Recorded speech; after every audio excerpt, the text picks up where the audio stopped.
Join me as we talk all things true crime.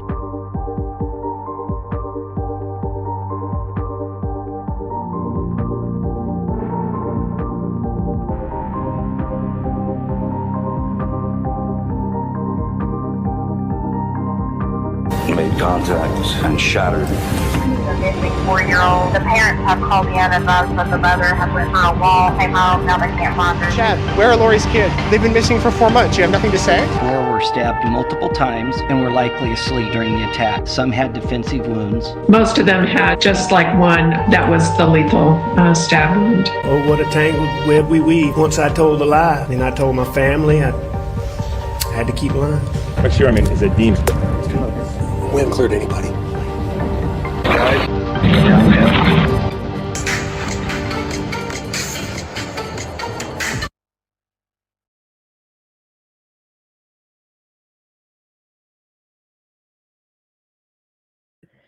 Hi, everybody. Thank you so much for being here for another ATS News live stream.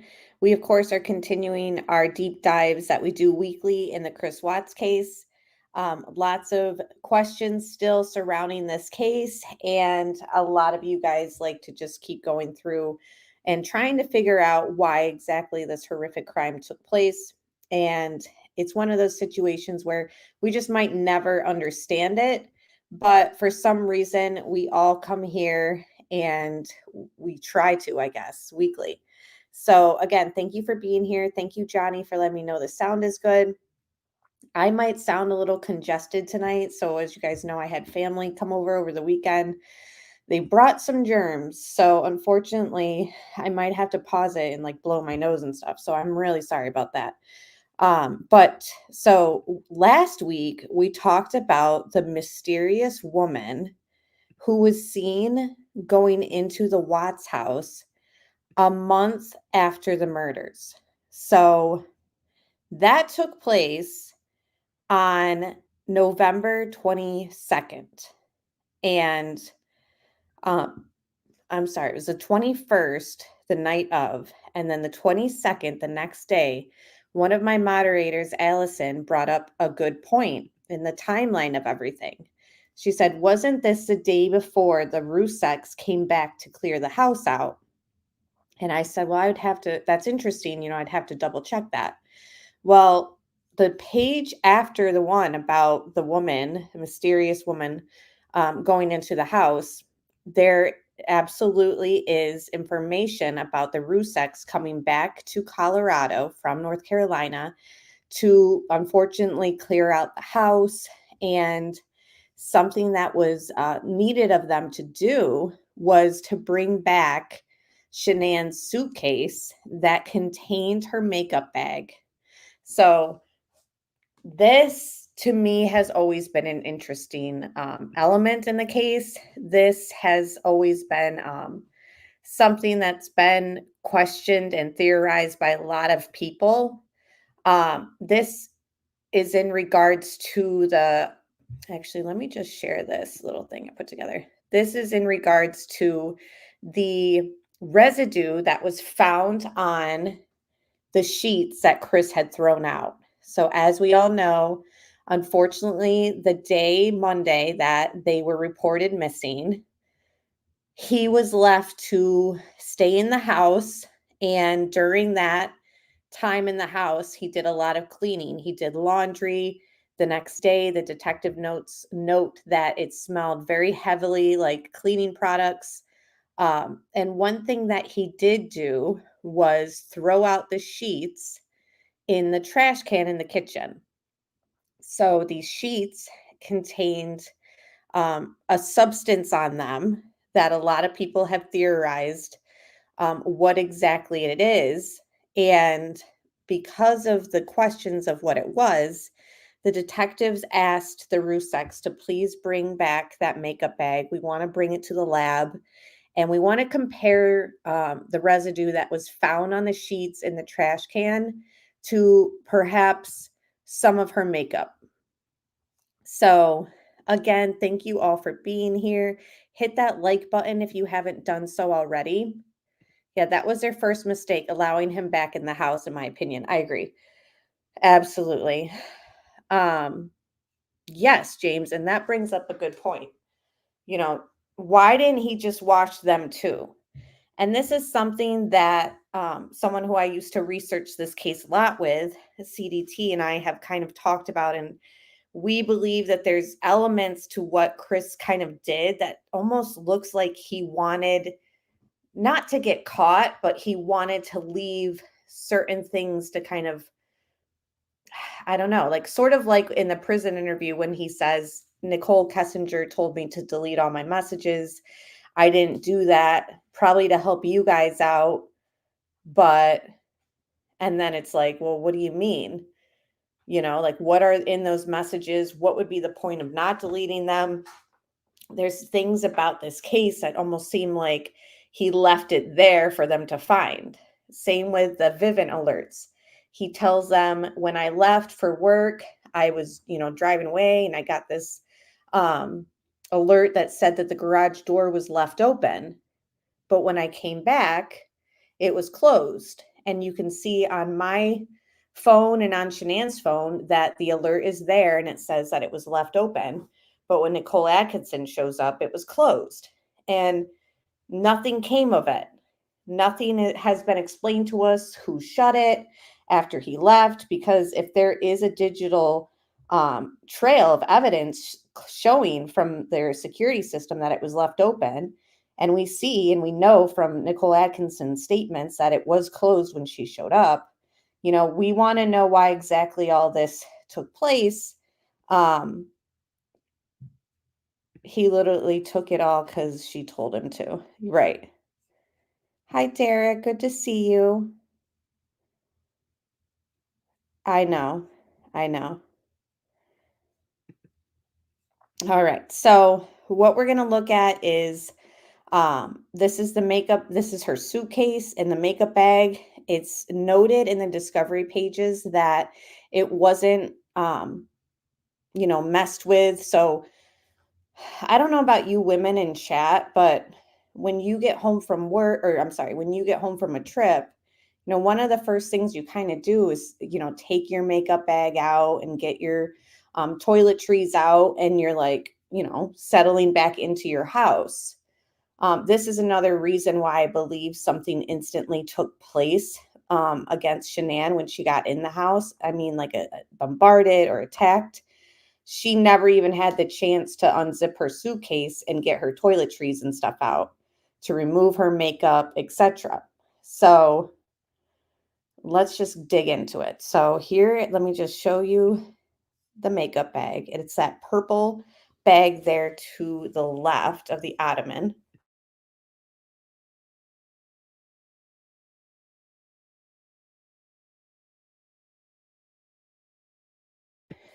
I agree, Tony. Things are usually put away, right away, especially Shanann.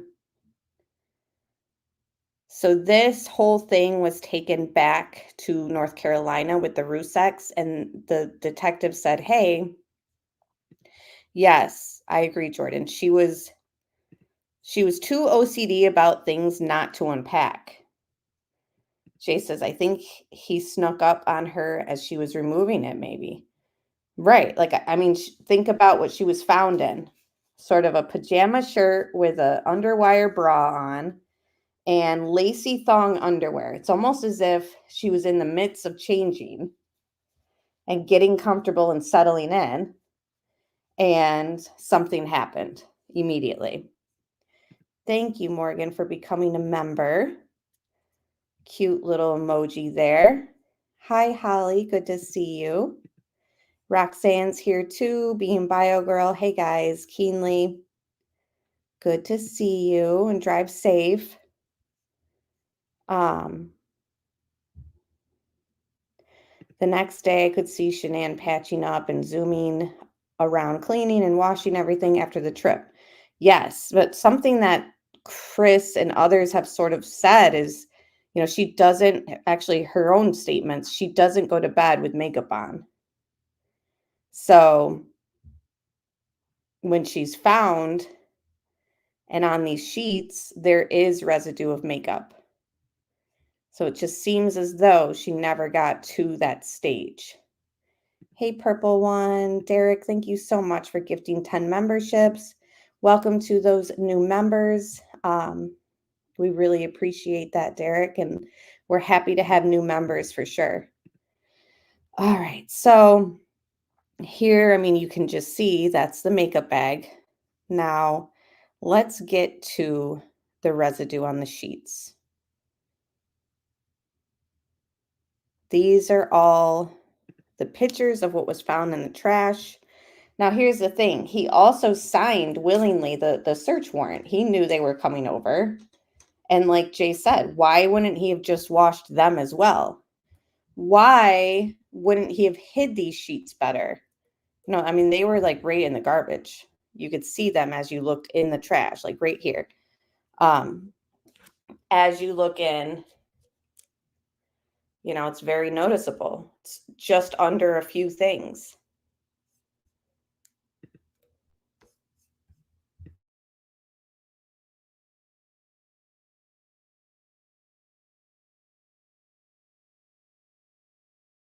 These are just pictures of it.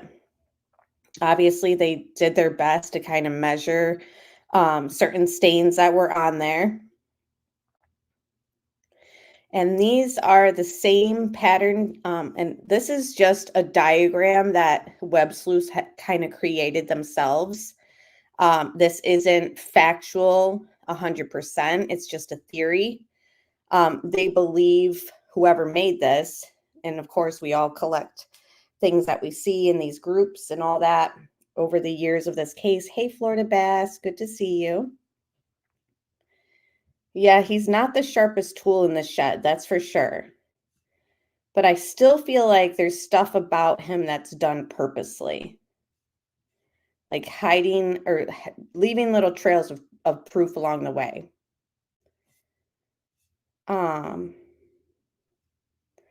Yes, Tony, I think he was leaving hints for them to figure things out, hoping he wouldn't have to say anything. Absolutely. That's exactly what I'm feeling like too. Talking about the Vivid alerts that were unusual. He even uses the word unusual with numerous cops about them. Talking about not deleting the text messages that he was told to delete. Talking about how the only way somebody could have gotten in the house is from the back, through the basement, because our windows in the basement, you can just walk right through. All these little things.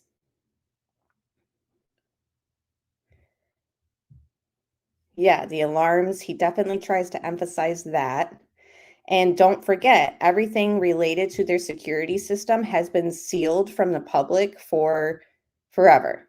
So in order to kind of discredit or mark off these theories, we would need to see all those to say, well, this is what he thought was happening, or this, nobody was in the house because blah, blah, blah, blah. All that's been sealed away. So we really can't say 100% that no one else was in that house with him until we see those records. All right, so continuing on. So basically people think that these were put over her face, these sheets.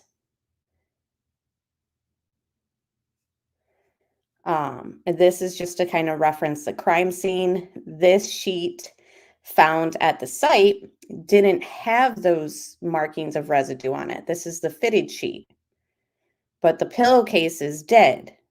So remember, this sheet out at the site, the detectives noted only had dirt on it, not defecation. And the dirt was in a dragging type pattern. So, and that's the words in the discovery files from the detective on scene. So there's no urine, there's no blood, there's no defecation. It simply had dirt from the survey site, and they believed it was from dragging it. So does not have the residue. This is just them in the room, and you'll see this, some sheets on the floor. So I'll play this in a second. But that fitted sheet did not have the residue that the pillowcases had, that they asked the Ruseks to bring the makeup bag back so they could test. So it's just kind of interesting when you think about why this had it on it and why that part didn't have it. We just don't know. So let me just play this little clip and then we'll get into what the discovery files had to say about the makeup bag.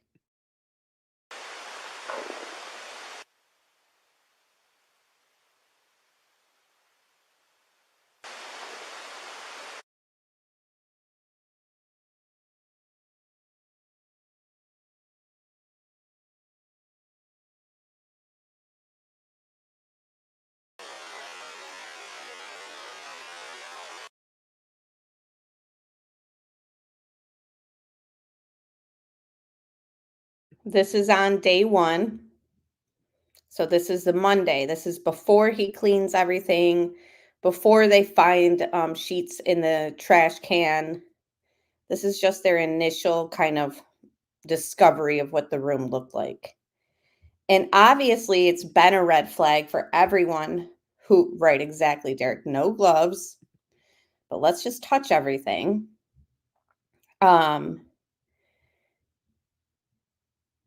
It's always been a red flag why the bedroom looked the way it did, with everything stripped off, everything in a pile on the floor. It's just always kind of been like, okay, so something must have happened here. There's Detective Baumhover. Obviously, I've slowed this down so that we can kind of see things a little bit slower and get a feel for the room.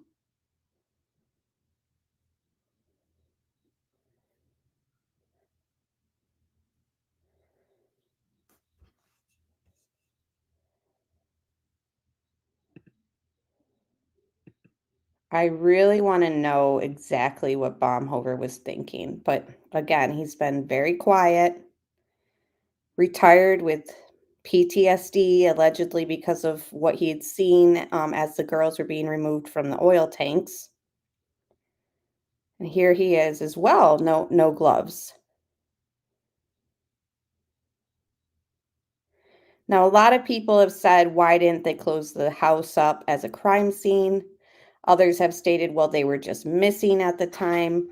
I mean, judging by this room, it's unsettling.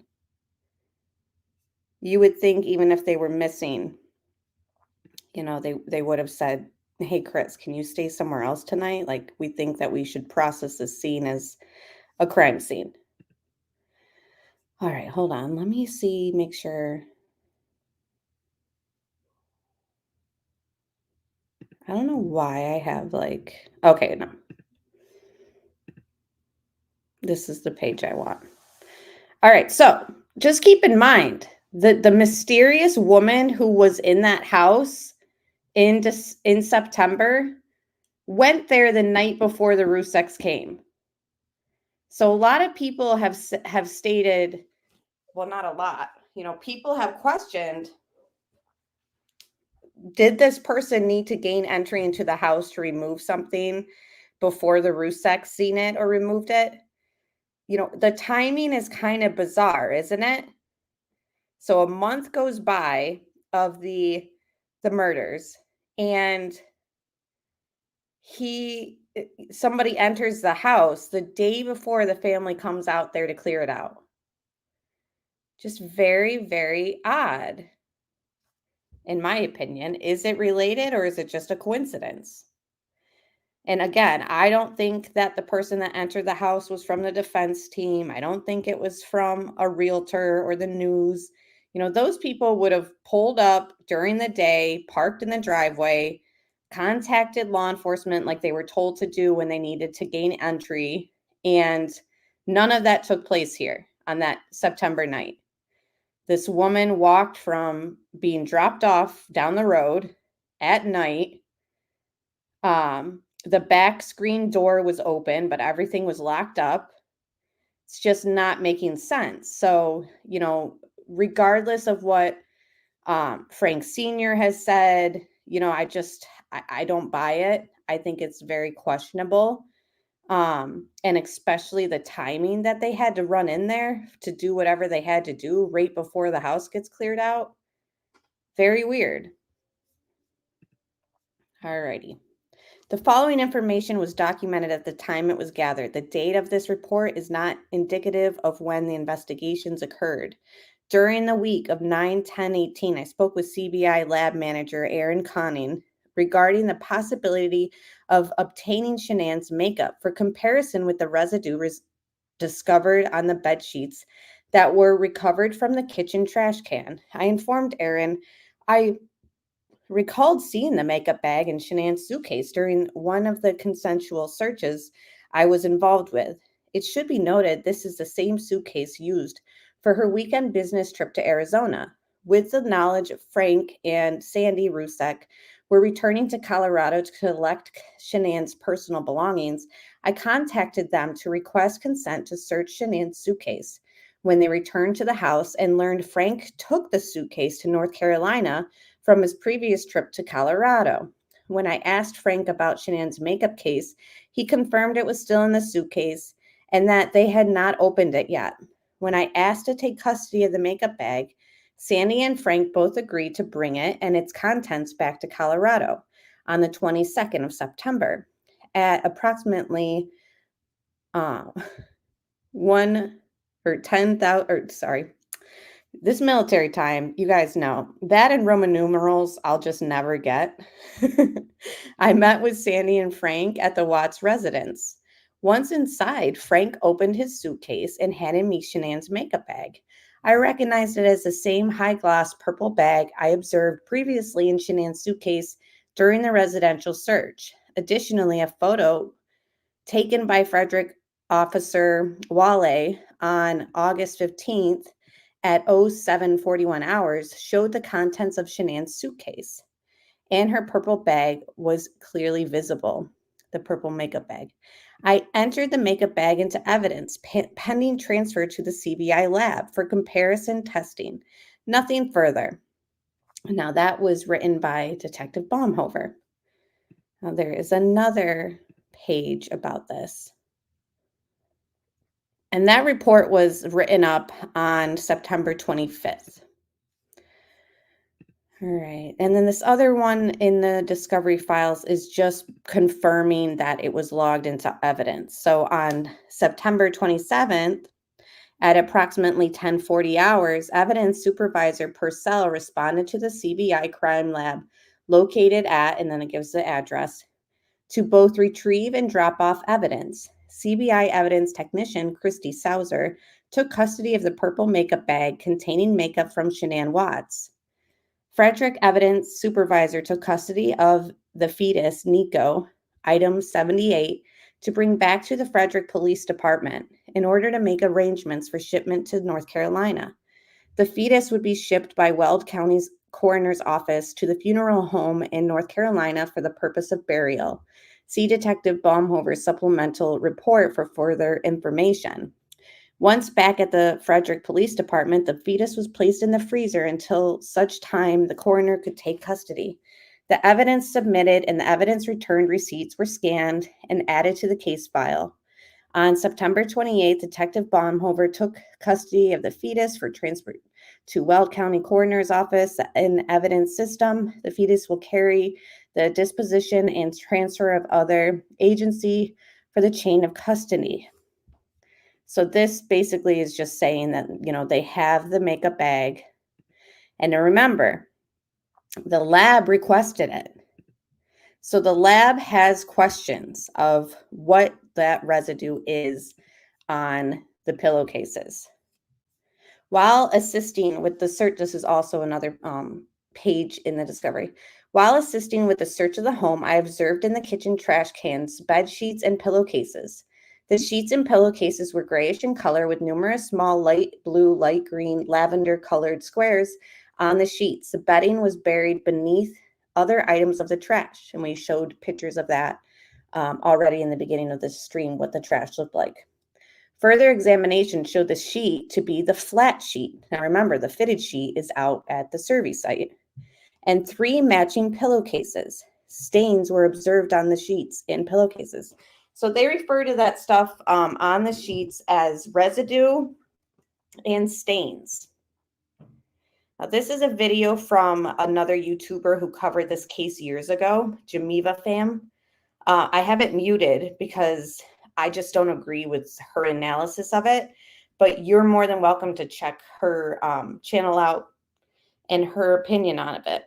Now, she believes that that residue is defecation.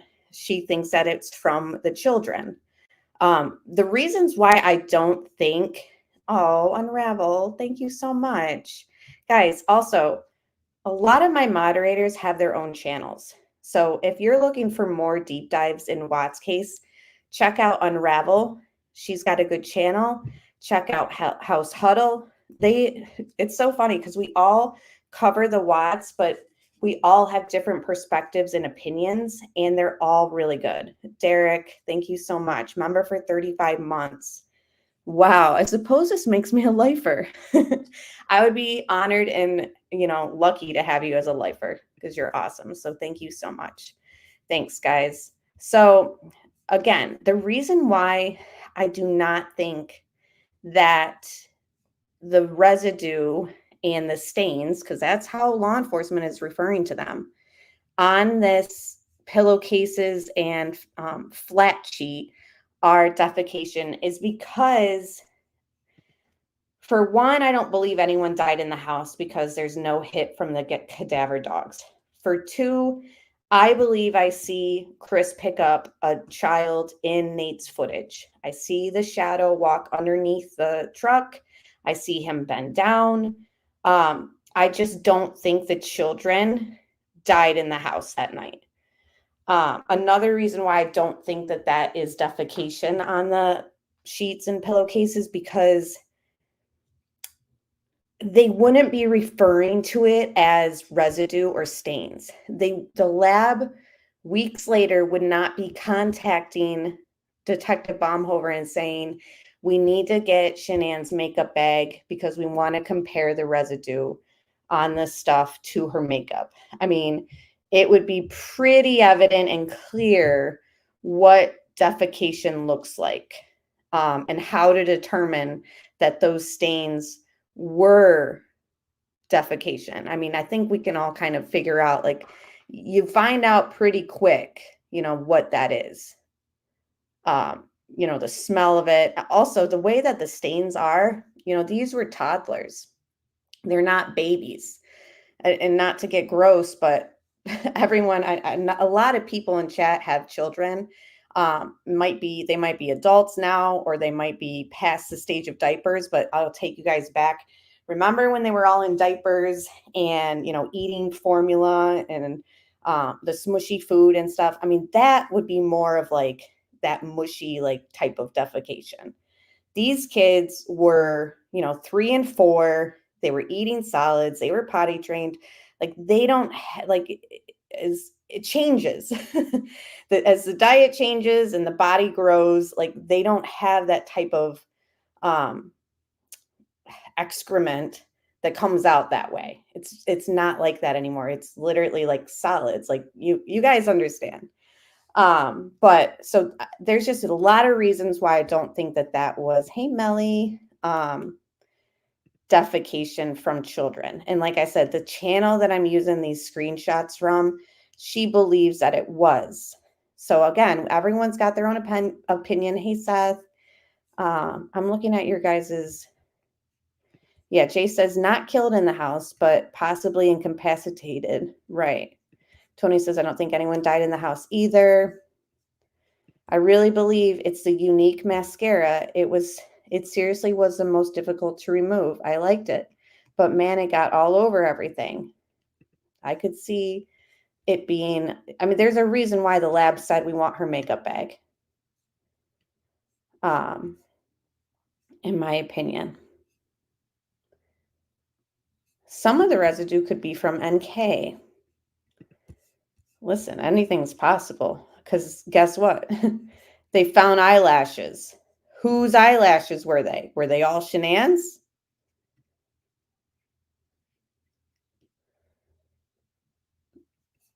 All right, so this page says, jeepers, not that page. Okay. I was present for only the initial part of the search, as I was called back to the police department to address a separate issue. Prior to leaving the residence, I was able to observe the discovery of bed sheets that were located in the kitchen trash.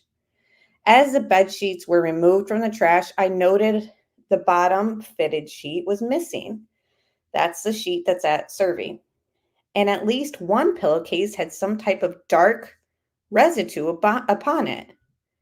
This residue contained to what appeared to be glitter. Another reason why I don't think it was defecation, because, I mean, unless you're a unicorn, are you really excreting glitter out your, you know what? I don't think so. Continuing on.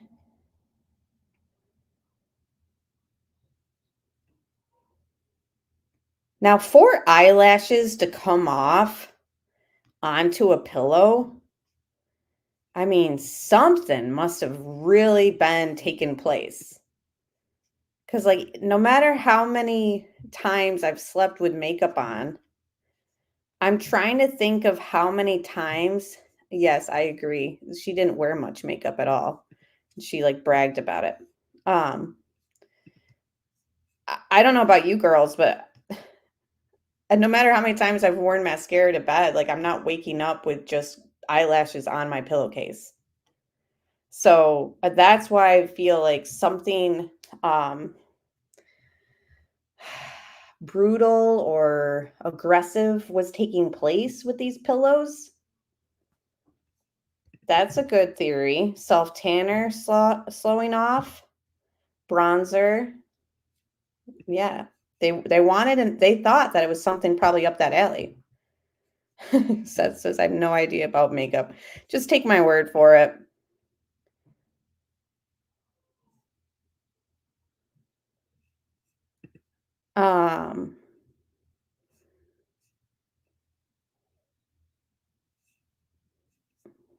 Yeah, smothering. Brown glittery eyeshadow.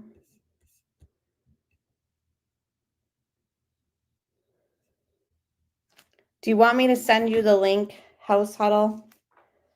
Give me a second. Yeah, exactly. Melanie says I rarely get eyelashes on my pillow. I mean, it just doesn't really happen. I mean, I'm trying to even think like any incident. All types of stuff go on in bedrooms, right? Like, am I ever looking down and seeing an eyelash just sitting there after? I don't think so. So that's why it's like, was she thrown on the bed? You know, was the pillowcase thrown on top of her to, you know, muffle out screaming? House Huddle, I'll send the StreamYard link to our mod chat. She says, want me to call in and for a minute to share the eyelash concept? Yeah, I'd love to hear your theory. Because honestly, this is one of those things in the case where it's like, I have questions I don't have the answer to, you know, like some of the things I'll give you guys my theory on. This is one of those things where I'm just kind of like, I don't know. I don't know how this happened. Nicole said Chris is always cleaning his home and keeps it very clean. So did not think anything of Chris doing this after his family went missing, talking about cleaning. Chris also told Nicole he had to wash the children's sheets as they smell. See, I don't believe all that. I think Nicole saying Chris said that the kids' sheets smelled was her way of kind of steering the investigation and keeping it with the district attorney's theory, which we know the district attorney wanted her as a witness for his side of the trial, that everyone died in the house. So that's really what I think that this whole, he said the kids' sheets smelled. Like, no, they didn't die in the house. We saw them in Nate's footage leave. That's my opinion. I don't trust NK. More images of the residue.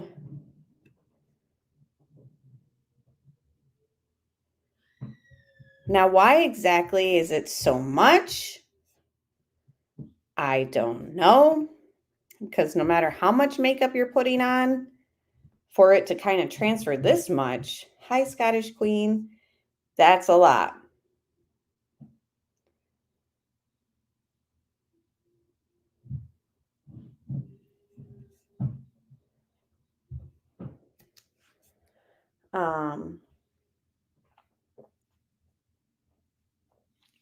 Just looking at your guys' comments. Again, I'm looking for any sort of direction. Totally agree. I think she, like I said earlier, had Chris leave things behind and make certain comments to keep the investigation solely on him. Yes. Now, when it also comes to the district attorney stating that she gave them bombshell evidence, I think that that also goes along with, let's say she was there when people were disposed at Survey. All she has to do is say, Chris told me he put them here. Then they find the bodies and they're like, wow, yeah, she was right. She helped us out. That's bombshell evidence. Thank you so much, mistress. When really she knew firsthand, not from Chris, but, just her own knowledge. She could easily do that. If she's the first to make up the narrative, he told me that he did this and that he put them here. Boom. Maybe seen one eyelash in my pillow in 40 years. Right. They usually are found on my face, but I don't wear fake eyelashes. Right. Allison said Shanann was ambushed in the basement the second she stepped in the house. It's hard. Like, I do think something happened in the basement, but the way that the bed is, I'm like, something must have happened up there too. I believe it was put over her face and held face down while being attacked. Hi, Missy. Good to see you. Yeah, it does look like dried blood. And for a long time, I've kept that as like an option. But then it's like, then why in a month after the murders are the investigators in the lab saying we want Shanann's makeup bag? Like, wouldn't they have been able to determine that this was blood? Instead, it's being referred to as residue and stains. So it's just kind of questionable to me to say. Tater says, I think it's bronzer and self-bronzer. I think someone was pushing it on Shanann's face, possibly. And if it was blood, right, blood isn't glittery. Blood wouldn't have the face or the eyelashes off in it. I think Shanann was attacked in the basement and possibly the pillow was used to try to suffocate Shanann, then placed upstairs to align with the story. Yeah, it's a puzzle. All right, let's hear what House Huddle has to say. So Allison believes it's defecation. So why would they need to test her makeup if it was? Like, wouldn't they just know that the residue and stain is defecation? Hello. You're still muted. Hi, can you hear me okay? Yes. Oh, hold on.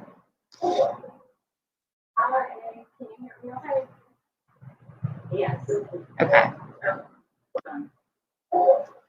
There's a little bit of a delay. Let me turn my television down so I don't hear myself. Okay. Yeah, I mean, Melly and everyone in chat, you guys have good theories. And like Katie said, to be fair, they have to rule out everything. If someone claimed it could have been makeup, they need to check it out. Yeah. I just still feel like they would have said defecation. So if you're talking, I'm going to turn. Like, defecation would have somewhere been mentioned, but instead it's just mentioned as staining and residue. Okay, the floor is yours, House Huddle. Mentioned as staining residue. Okay, the floor is yours, House Huddle. All right, there is a little echo. Thank you. I'm sorry. It was trying to get it to not give me so much feedback because I'm watching it on my TV. Yeah, you have to turn the TV off. So just my review with the unique mascara is it is an MLM. So for starters, we do know, and I do believe you can actually see some of the unique mascara, both in her makeup bag as well as on like her bathroom counter. I know we see her putting it on in one of the videos that she does. And back, gosh, I guess it was 2016, 2017, because I was still competing in the fitness industry. And so I was always trying out like makeup for the stage, things like that. And I was recommended Unique. And what it does is it's like the first layer is kind of like a glue, and the second layer is like a micro lash. So it's kind of like little powdery lashes that stick to the original first coat. And it actually like extends your lashes. So it makes it look like you have full lashes and like you have false lashes, but you're not actually wearing them. And when you apply it and it goes on smoothly, it looks really good. But if you cry, if you get, say in the shower, if you just take a regular shower and get out to wash your face, you literally would have like, or I would have almost like an inch and a half of just black or brown smudge all up underneath my eyes, because getting that stuff off was next to impossible. And I don't know if it was a sales thing or sales tactic where they basically force you to buy their makeup remover, but it definitely took a lot to come off. And so the concept or the idea that like if she were laying in the bed and she was crying, or if she had just gotten a shower and gotten out and had rolled over and it was, it had rubbed off on the sheets. The only thing looking at these, what's on the screen right now, is it looks definitely more brown than it does black, which again could just be color of the mascara. But that type of mascara in particular, I do know for a fact. I mean, it would come off on the sheets and you could not get it off. So, I mean, those sheets could be perfectly clean. There could be absolutely nothing on them. And what you're seeing is just stains from her makeup previously. It's because it really was that type of mascara. I mean, it looks really good on, but boy, if you like didn't do a whole regimen to get it off, it would smear, and what it does on the sheets, it'll do on your face as well. So that I would believe would actually should have been present in the autopsy reports, which again, we know we don't have the full things. So I just wanted to kind of let you know about that, because the mascara part, I've questioned it myself, but I do know that mascara was such a pain to try to like take off and to work with. It did great things, but it wasn't really worth the hassle. Interesting. See, I feel like some of this could be mascara, but all of this, it's like, that's a lot for the transfer.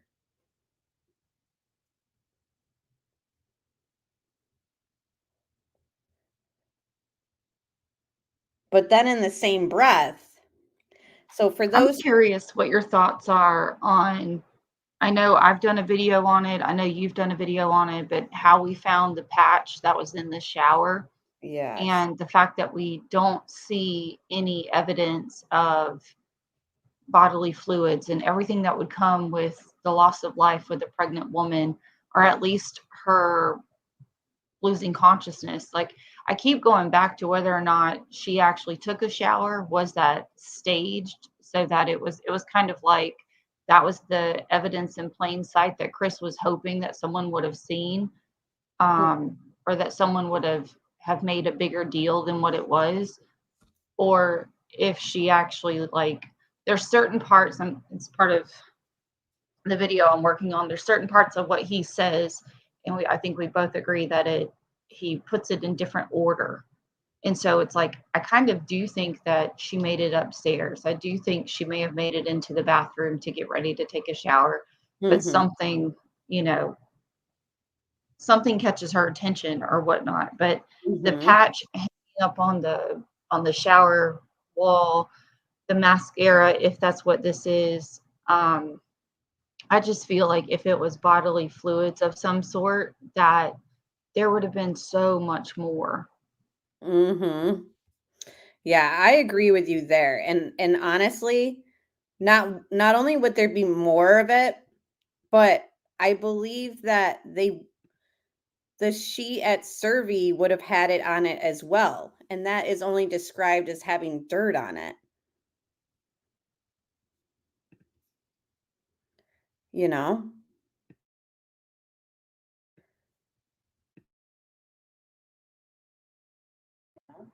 Yeah, see, to me, the sheet at Survey should have been, it should have been drenched. It should have been, not to get grotesque, but I mean, it should have had many different textures found on it. And then the part that you cannot argue with is you can look at the drone footage. There are no drag marks. That brush, none of the brush is like laid over where she was dragged out to that part. So the idea, the concept that he was able to pick her up again, carry her from the truck out there to where her resting place was, like, I don't I don't see him doing that by himself. And I really I went back and forth on this even when I was talking to somebody this week. I don't understand it. Like, if they gave her a plea deal, why didn't they just come out and say that? Or not even a plea deal, but they came out, if they gave her immunity of some sort, why not just say that? Because I'm kind of surprised that the Kessingers have not sued the state of Colorado because, like, she either had something more to do with it, she was there, she was given immunity, or he had help by other parties, which somehow the Ruseks have accepted that they think he did all of this by himself. And I don't know that I believe that. Right. No, I agree. I'm almost on board with what Scottish Queen says. Shanann left and arrived at Survey alive, possibly sedated, in my opinion. But you're most vulnerable naked if she was getting ready for the shower. So she's in lacy thong underwear, which, there's been a debate whether or not women like to wear that to bed.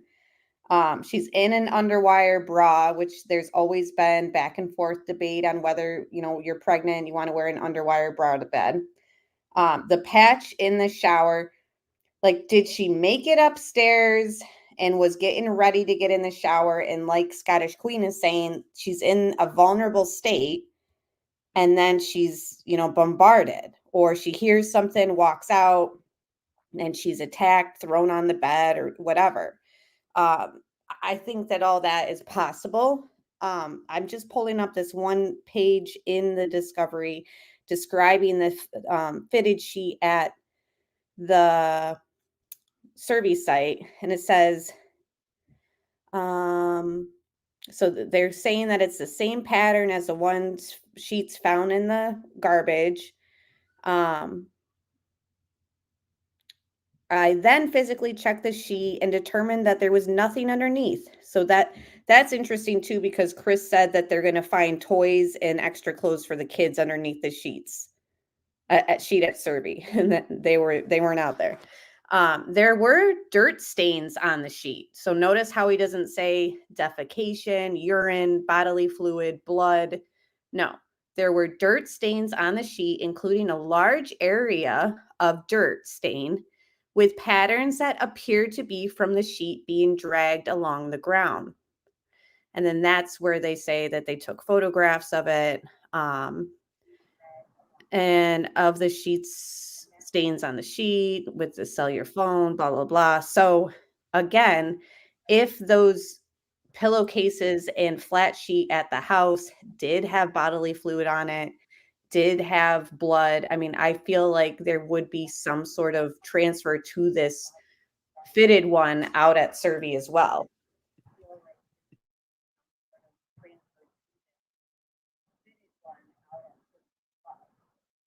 I agree, because if you compare the sheet that they claim they found at Survey and then you compare that to the one that they actually put into evidence, that was their sheet. Remember, like, they wrapped her in their own sheet when they got to the to Survey to bring her, to remove her from Survey. And so that's the sheet that we're seeing in the body cam footage when they're getting ready to put it in the locker. That sheet is not the same as the one at the house. That sheet is their sheet. And correct me if I'm wrong, but if I remember correctly, that sheet that they put in the locker to dry out, that's actually like theirs that they had when they went out and retrieved the bodies and everything. So it's interesting because that sheet has a lot more on it than any of them that we see within the house, and even the one that was kind of like crumpled up out at Survey.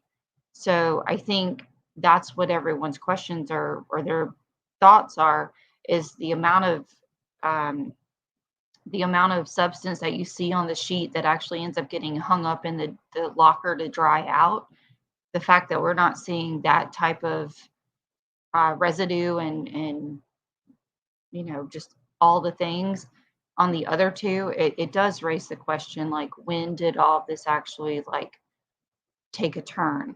Because I think there's enough evidence to show that, like, there's enough knowledge and information out there about cadaver dogs and the trauma dogs to know that they didn't really hit on anything in the house. And that's an area that if I were sitting on a jury, I would have questions about. Because again, if 3 people were deceased in that house, those dogs would have picked up on something. Yeah. I mean, even in the truck. And so many people try to say, well, they didn't enter the truck.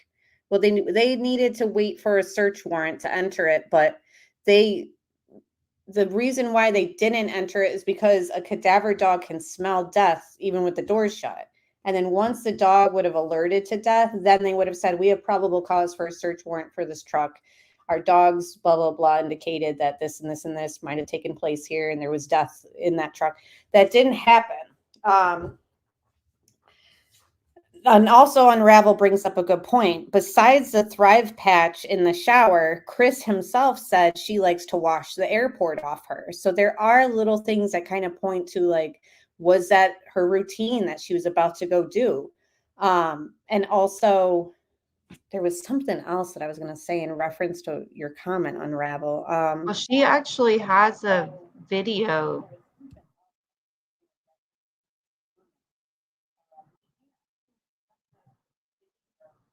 where she says, oh, I got to go wash the airport off. Like, Shanae actually says that herself in a video. Yeah, I believe it. And remember on the some interview, I don't know if it's a Porch interview, but Chris says something along the lines of she barely made it to bed.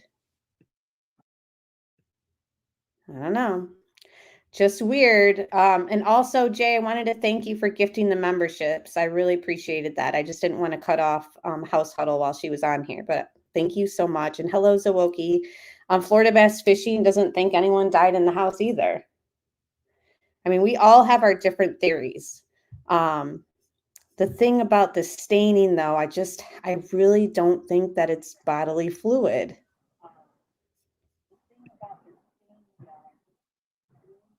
I don't know. I'm like hearing an echo on your TV. Mm-mm. I'm like hearing myself on your TV. See, I don't like hearing that to me looks like mascara.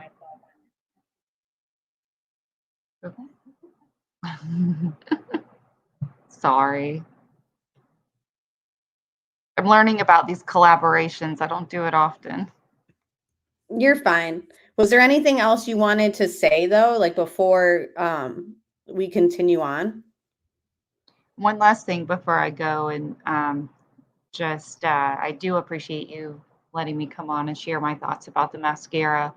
But I really, I probably think about this case way too much, but it's, if I had just money to go blow and buy, just some random purchase, I would seriously consider finding the VIN number to the Forerunner and having it privately completely like stripped from top to bottom, because in my opinion, I believe that's where a lot of evidence lied that unfortunately never even had a chance to be further investigated. But I just want to say thank you. I am going to exit out, but I'll still be in the chat.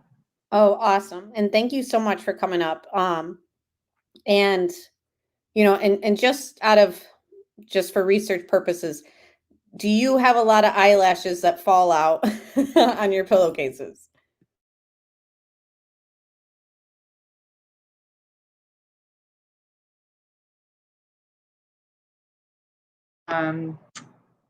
I I tend to lose them throughout the day, so I'm sure if I were to look at my pillows, I would find one. Very interesting. All right. Well, again, guys, check out her channel if you're looking for more deep dives in the case.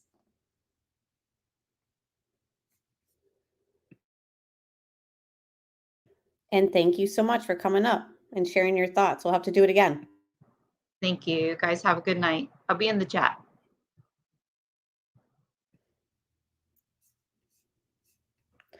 All right. So Holly says, that doesn't look like mascara to me. It looks kind of chunky. Like up at the top, like very thick. I also seen somebody say, could this have been a chemical residue used to sedate her? I mean, all that, you know, we never got the full process of these tests. Even with the makeup bag being taken, I mean, that subject just drops off in the discovery. You'll look up makeup, you'll look up lab results. It does look like dirt. And nothing is ever elaborated on. So even in the autopsy, when they take the nail clippings,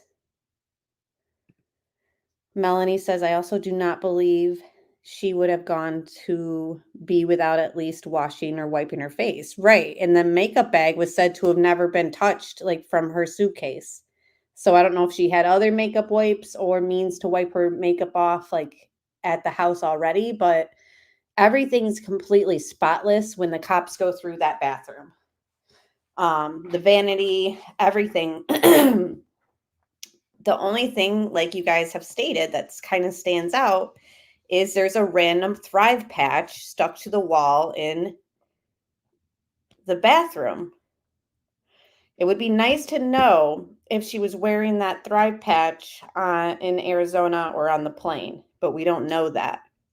So when I talk about the nail clippings from the autopsy, like we don't know, they took them from all the victims.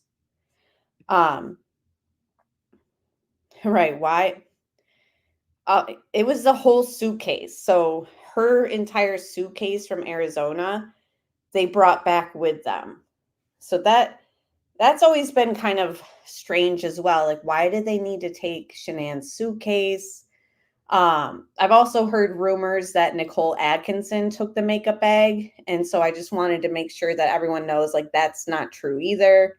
It was still in the suitcase that she brought to Arizona. And then the Ruseks brought it to North Carolina. Mascara leaves like lines unless she was crying into her pillow. Then maybe chunky. I've cried a lot into my pillow with mascara. Has never looked like that. I know. It's very odd.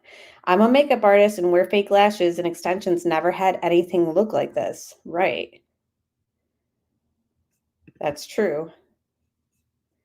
She did. It does look like dirt. I just don't know. Yeah, I don't think it's makeup the more I look at it. Now this YouTuber has added, I think there might be like a filter on this too. Yes, because this is like the original.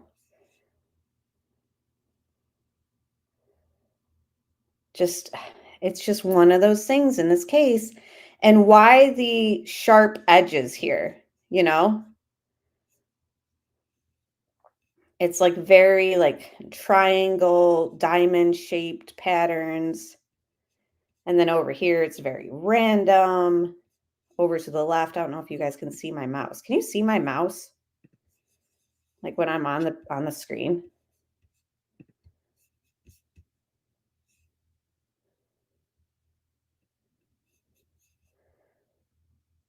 They did do a toxicology on Shanann. Problem is, we only have partial pages of of her autopsy. And some of the, yeah, I think she would have worn black mascara, not brown. Some of the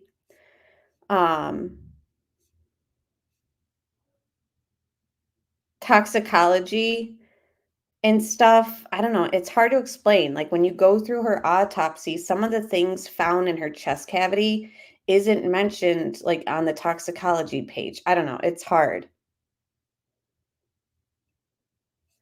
No, unfortunately, you cannot see the patch as she's walking up to the door.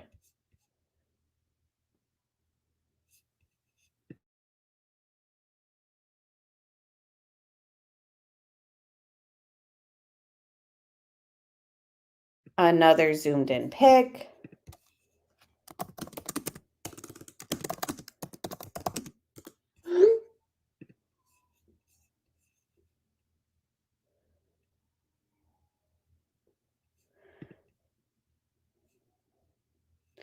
Yeah, that's true. It was in the trash. Maybe something was thrown away on and got on it. Maybe it's coffee grounds. Right. We don't know.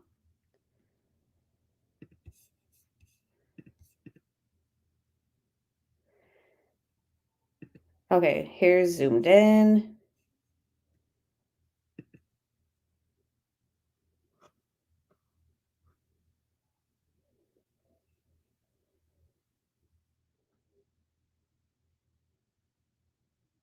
Like some of it's more saturated than others. So here you can see some of the eyelashes better.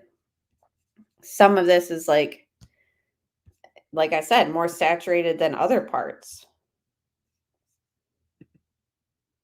Yeah, unless it's like a creamy eyeshadow, but doesn't seem like makeup. Yeah, it's very strange. And it does seem very like dirt-like in a way.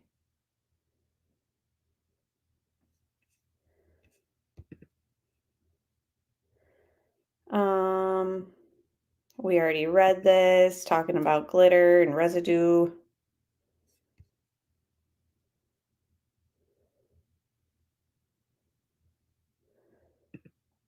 Yeah, I mean, this is the end of the zoomed in stuff.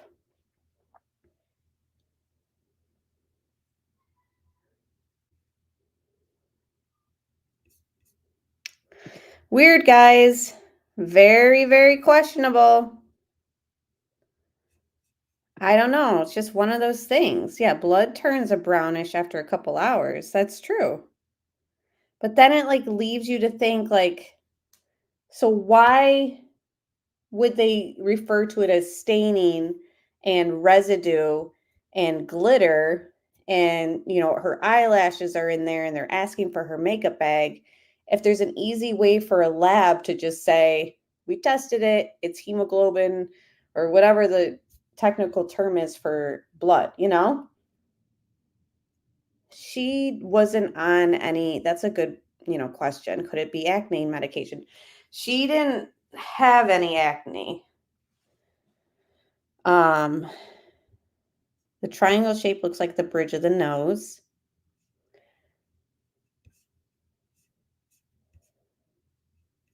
Nosebleed.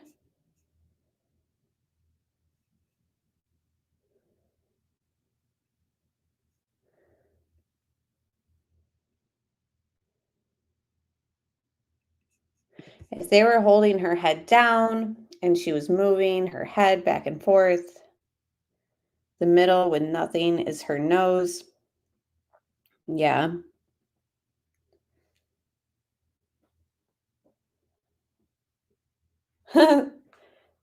Yeah, right.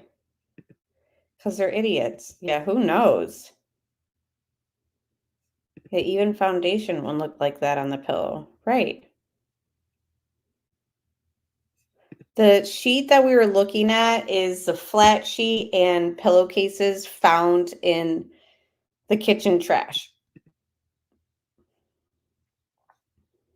So, just another mysterious thing in the case. Like, it's just like, can we just get a clear answer of like what the lab had to say about that? I just don't know if we'll ever get that. But, I appreciate you guys walking it through with me. This next little bit, I'm thinking, oh, interesting. It could be liquid from lungs with coffee-like substance, happens with suffocation, etc. Could it be hair dye? Maybe it's an old sheet. Listen, anything's possible.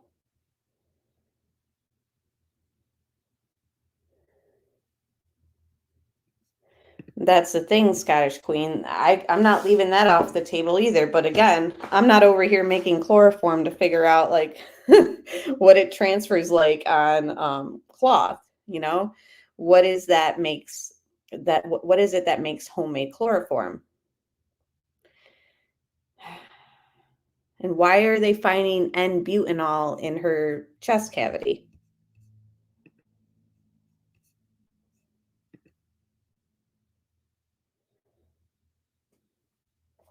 So let's do this last little bit of the live stream because we're already at an hour and 6 minutes. I think I want to play Frank's interview because he has a lot of interesting things to say. So give me a second. I'm just going to share just the visuals of my documentary. It's not going to be audio, but the audio is going to come from Frank's interview with CBI and FBI. Taking some time out of here and speaking with us. Let me know if you can hear it. Some booking stuff out of the way. Is it Frank? That's your legal name? Legal name is Franklin. Franklin? You go by Frank, though? Yes. And how do you spell your last name, sir? RZUCEK. I knew I wouldn't get that one right. I still never get their last name spelled right either. Thank you, Johnny, letting me know this sounds good. I want to pause it here because this quote came from Agent Tammy. Whoa, wait, like we're not done. We have all these things to do. We didn't examine all the evidence. We didn't interview every witness we needed to. We didn't do all the things that you do in a normal investigation because he stopped the clock. We were relieved that it was going to be over. But at the same time, we felt like, in a sense, we didn't finish. So why is it okay that they don't finish a quadruple homicide? Why is it okay that we don't know what was found under their fingernails? We don't know what this residue is on this pillowcase. We don't know so many things. The lab was in the process too much, Mom, of testing it. That's why they asked for her makeup bag back. Problem is, like Tammy's saying, once he signed that plea deal in November, the testing that was done in September, like, we don't have the results. The public doesn't have it. They might have it, but they're not sharing it with us. It's very unsettling. I know, I cannot stand Tammy either. It's a date of birth for it. And best phone number, go. Okay. We'll just start off with anything that you think you want or needed to tell us. Someone said maybe earlier that you had some information you want to pass on or something. No? About, I don't know. And it might have been miscommunication, but I thought somebody said you had something that you wanted to pass on to us. Is that not right? My mind's just... No, I understand. The text, that's all I was talking about earlier, but that was it. Okay. And then was that the Facebook request? Yeah, they sent a request, and it just... My wife hasn't called me screaming because I know she's probably going to. Right. Okay. So what can you tell me about Shanann and Chris and their relationship? He was a great father. Okay. I mean, I couldn't ask for a better father for him, for the kids. I mean, honestly, he did everything for them. Played with them, bathed them. I couldn't ask for someone better. Okay. Husband-wise, same way. Never seen any kind of problems with him. I was out here prior to the 6 weeks she was here. I don't know the exact date before they both went on the vacation with her Thrive company. Mm-hmm. And watched the kids. There was a little bit of difference in him, but I just took it as being a father. I mean, he was getting a little starting with the girls. I mean, it was nothing, he was always the quiet type with them. Mm-hmm. But he started getting a little sterner with them, and I just took it as being a father. Now he's getting a little bit tired of what they're doing, running all over, so he's just getting stern with them. Never hit him that I know of.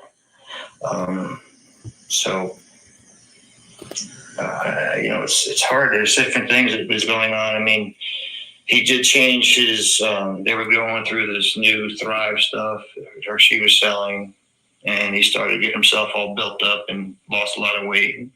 But he was always a body type person, always took care of his body and all that. So they did come out. Shannon came out for 6 weeks with the girls. They were going back and forth from our house to his house, his mother's house. Okay.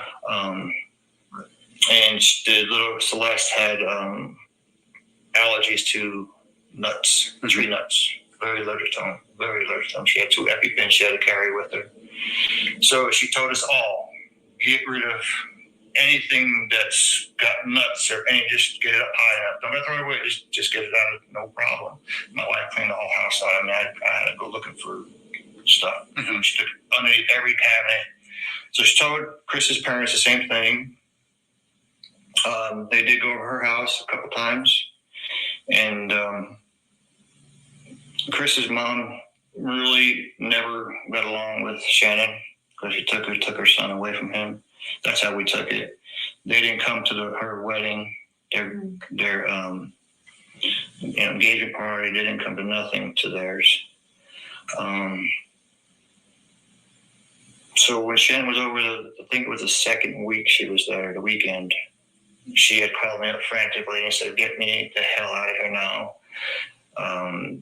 The mother had nuts all over the place, and they're all worn. She was there a week prior and tried to make sure this is this way.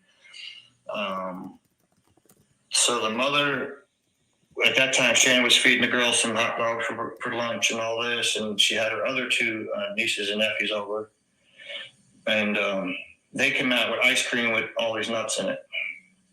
And so ended up being, Shannon and her had little words, and Shannon said no, and she called us and I gotta go. We just had a blowout because, she's got nuts on the table, nuts on the in the cabinet right there, open for this little girl, and she said no, I'm done.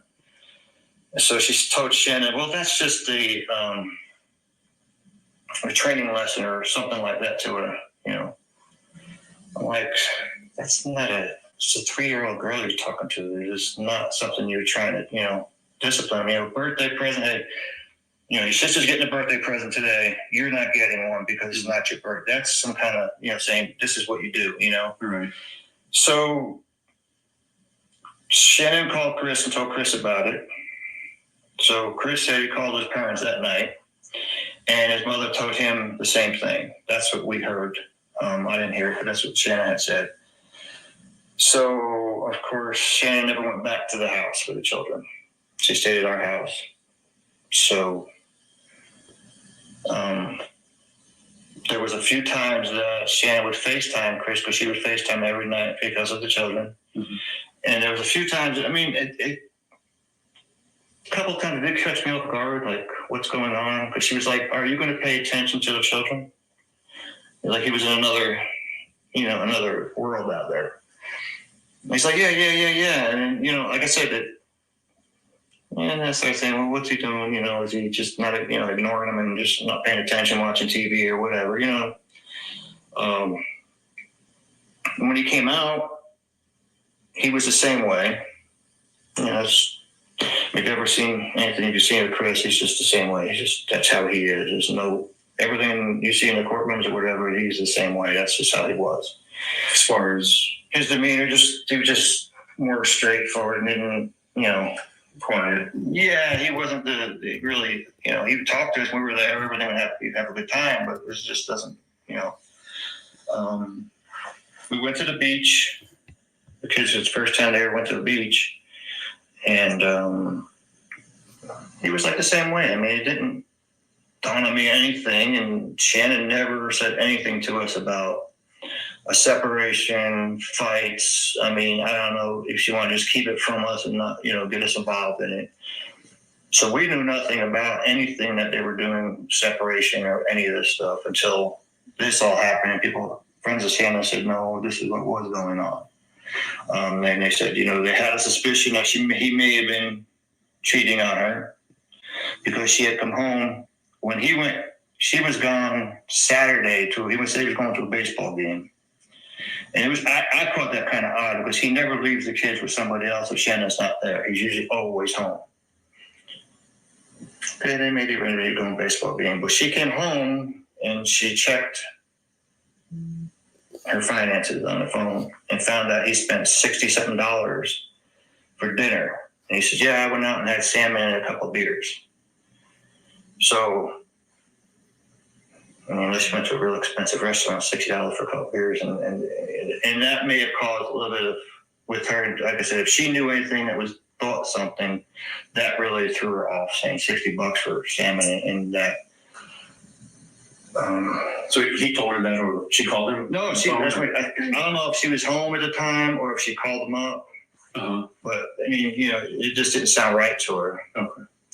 And how do you know that conversation? Did she tell you this? No, somebody else told her. Her girlfriend, I think she told Nikki, the one that was there, and then she told us. And I mean, like I said, that some of the stuff is kind of not all my words. So right, and I just need to make sure I understand which is. Yeah, I mean, I didn't hear that personally from anybody. I'm gonna pause it for a minute because Frank said something that I think needs to be kind of cleared up a little bit. So he wasn't aware of them speaking about separation possibilities, but once all this went down, it was filled into him that was talk between Shanann and Chris.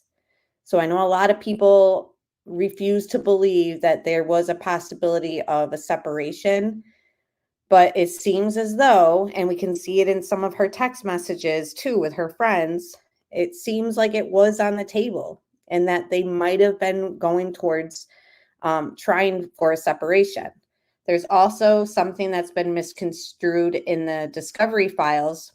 Shanann's mother, Sandy, calls in and says that they have family court on X day, blah, blah, blah. And a lot of people have been like, oh, see, there was a CPS thing out about Shanann, blah, blah, blah. No, no, it's not about her, abusing her children. It's not about the HOA that they weren't paying, because a lot of people have said it was the HOA. I believe that maybe that family court was the first initial things being set in rotation for a separation between them. Their text messages kind of speak back and forth of, it sounds like maybe they were headed that way and then they were deciding maybe not, and that's why people get separated and not divorced. They just try it out.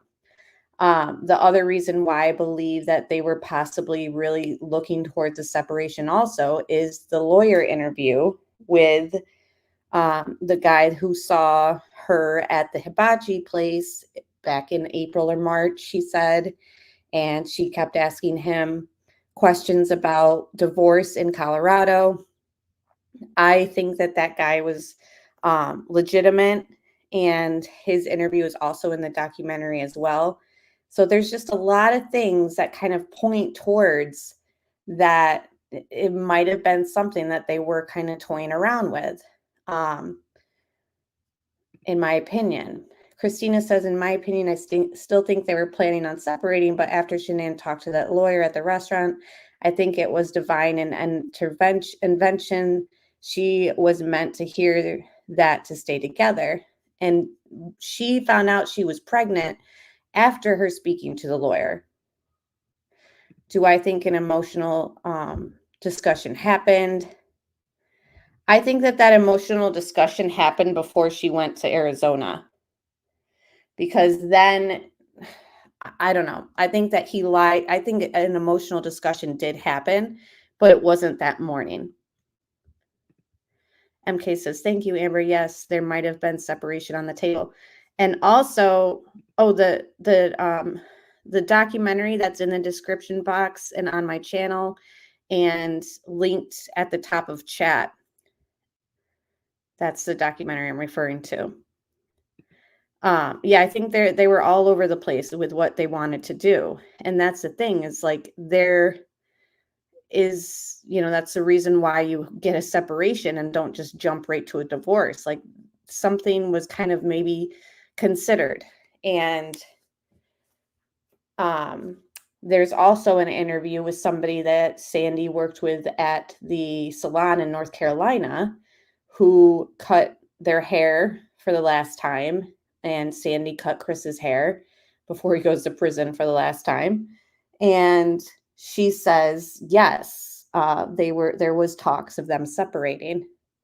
So I know a lot of people don't want to believe it, but there's a lot of things that kind of point to that might have been on the table for them.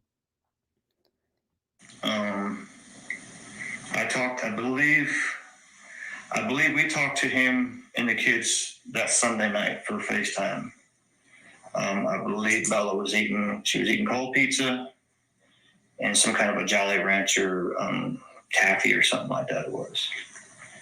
And that was the last time I've talked to anybody. I haven't, the last time I talked to my daughter, I got look at my phone. It was a while because she went away, and I usually don't bother when she's away. I'll text her here and there, but that's the last until that morning when that afternoon we found everything out. How did you guys find out? My wife was trying to get a hold of Chris. Well, first she tried to get a hold of my daughter. That Monday morning. She kept calling her, couldn't get her, so she texted. Yes, Florida. So this is also a good theory. I think a plan was in place. Shanann was lured into the basement when she got home and saw Chris wasn't in the bedroom. Ambushed in dark basement shortly after getting home. And yes, Patricia says, didn't a conversation also take place with a friend about them moving in and helping her if they separated or divorced? Yes, she had numerous conversations and group chats about, I don't know if I can do this with 3 kids by myself, and custody and all this stuff was spoken about with her girlfriends. So it seemed like that was being toyed around. And then she realized, like, this is just no, like, I can't do this. Like, I'm having a baby. I need Chris's help. I can't afford to do this myself. I want to make this work. She bought that self-help book. She was trying to mend things with him. She wrote him that letter, which is also in this documentary as well. And she was really trying to do better and I think fix things. So before North Carolina, I think she considered separation. In North Carolina, I think it was still on the table. And then once she'd seen how cold and detached he was and how much, she missed him and realized, there's parts of her that she wants to fix before calling it quits with everything they've invested in each other. She wanted to fix things with him. And he, like a snake, played along and made her believe okay, yes, we'll work this out. Have a good time on your trip to Arizona. I'll watch the girls and send you pics, all while he is planning her demise as soon as she gets home. It's really sick. She texted her something. Well, she says she texted her. If Shannon didn't want to bother with my wife, because my wife can be a little pushy sometimes. You know, she may tell her to go F and just leave me alone. You know, I text her back, you know, I'm fine, just leave me alone. So, I mean, she never called me to say, hey, can you text Shannon to find out?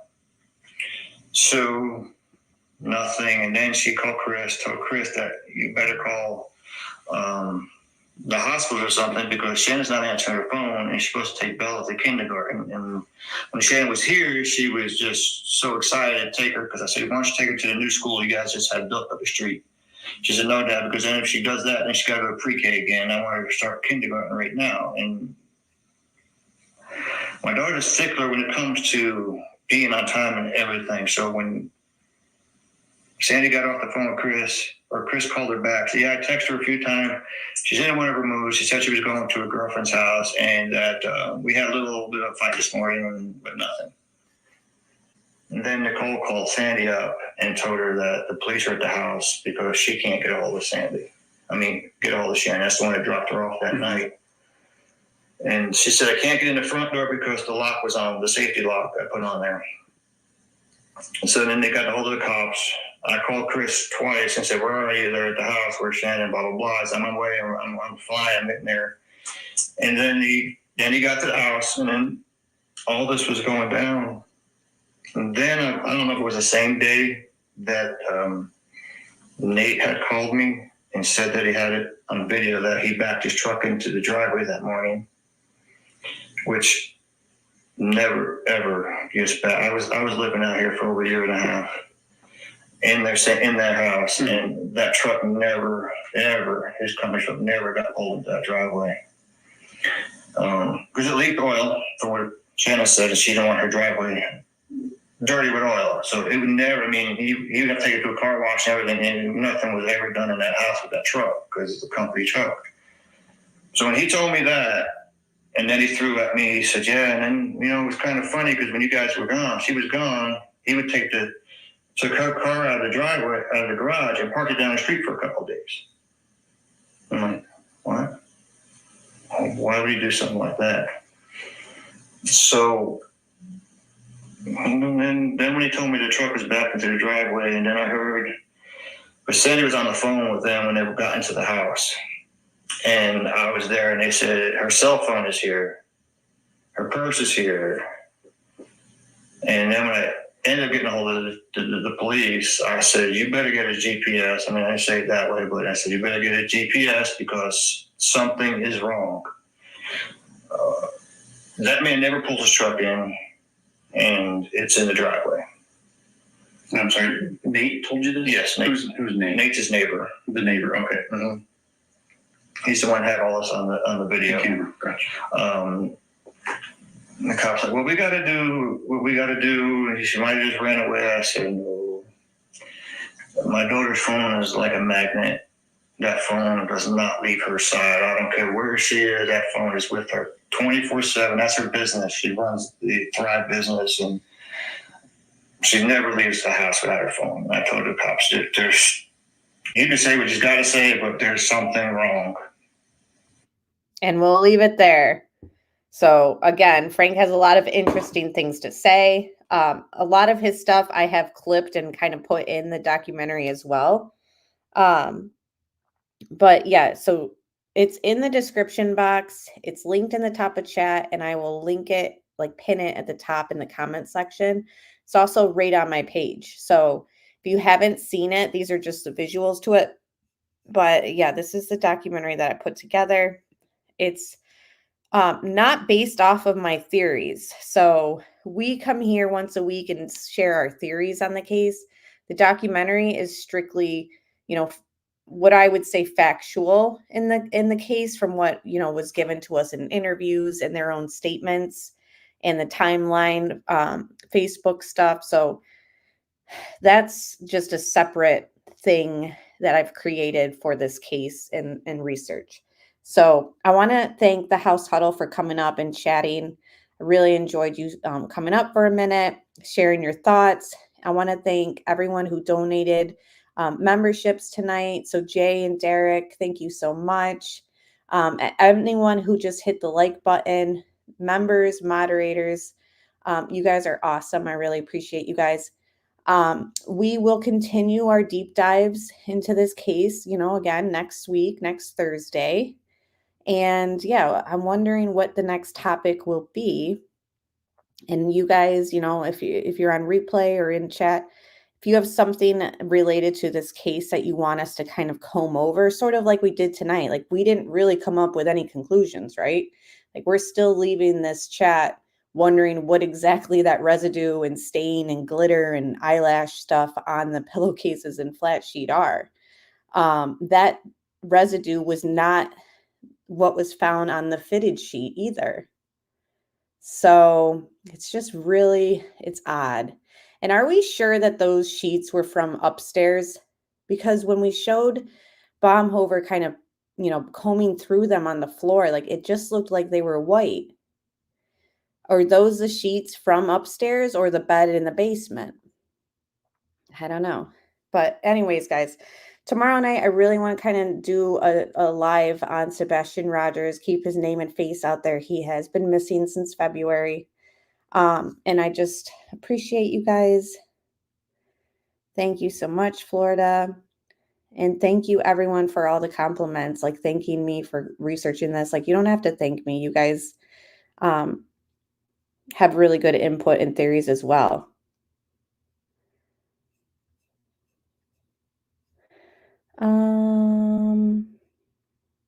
Yeah, rewind it, sweet crazy. But yes, we will talk very soon. Tomorrow night, join me again. And again, next Thursday for another deep dive into the Watts. And yeah, we'll talk soon. Bye, guys.